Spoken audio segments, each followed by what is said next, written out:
Assalomu alaykum aziz muxlislar. Shov-shuv kanaliga xush kelibsiz.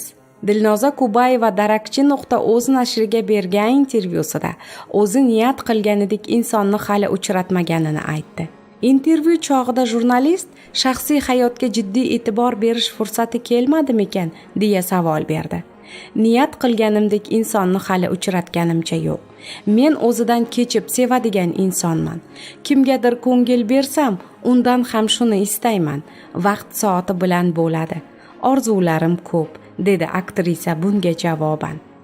O'g'lingiz otasi haqida so'raydimi degan savolga Kubayeva shunday javob berdi. Ikkimiz otasi haqida ko'p suhbatlashamiz.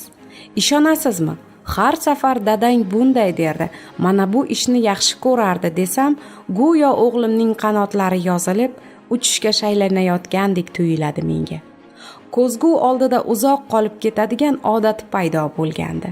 Otang erkak kishi o'ziga ko'p oro berish kerak emas derdi, deganimdan so'ng o'g'lim o'zgardi, deydi aktrisa Dilnoza Kubayeva.